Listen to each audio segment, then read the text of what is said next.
3, 2, 1, 2. This is going to be a whisper video. I hope you guys can hear me.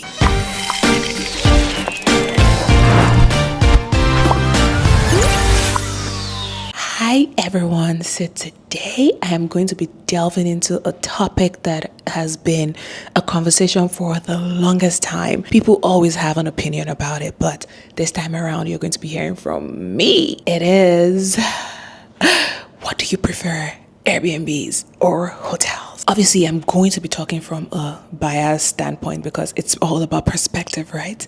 Airbnbs are definitely my go-to for various reasons. Top on my list is I am a mom.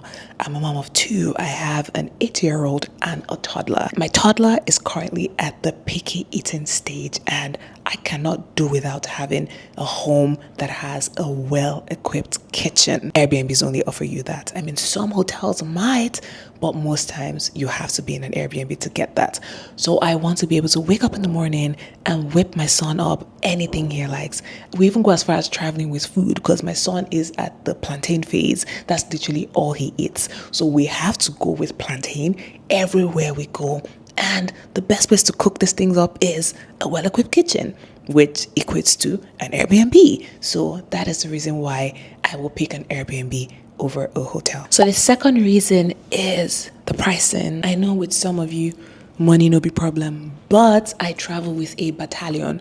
So there's myself, my husband, 2 kids and a nanny. So that's 5 of us. It's easier for us to book like a 3-bedroom apartment where all of us can stay. The cost of a 3-bedroom apartment is definitely way cheaper than 3 hotel rooms, for example. Or even if it's like a hotel room that has a 2-bedroom apartment or a 3-bedroom apartment, an Airbnb will forever be cheaper than a hotel room. Third reason is if you're booking as a large group. My sister company used to do a lot of group experiences, which is Night Nomads, right? And we found that booking an Airbnb usually drives the cost of the entire trip down. So say for example, if we had a group of 10, it was easy for us to get like a nice house on Airbnb that had like 5 rooms or even 10 rooms. That ended up being way cheaper than booking individual hotel rooms for everybody. And it would also encourage people to book the trip. The next point is you have a lot of options with Airbnb. For example, there's some crazy places that you see: Disneyland house, a house that is themed based on countries, a cabin. I think there's one that I saw in Kenya that's literally a tree house, so you can literally book a tree house. So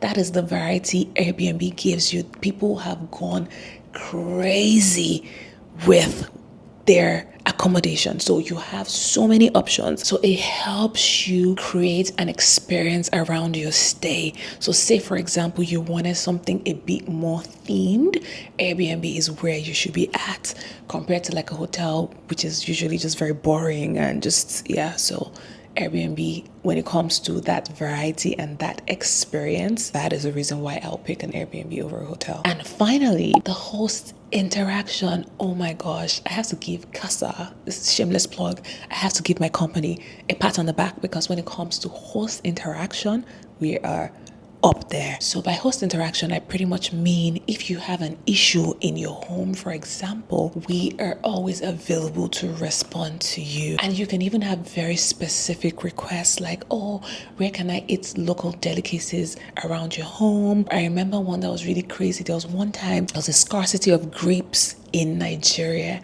and our guests wanted us to get them grapes, or they were looking for grapes all over Lagos and they couldn't find grapes. But guess who found grapes for them? Casa Nomads. The hotel is definitely not going to do that for you. So we searched and searched and searched and found grapes for them and sent them grapes. Things like that you only get in an Airbnb. So those are the reasons why I personally will pick an Airbnb over a hotel. So I would definitely like to know, are you team Airbnb or are you team hotel? Let me know.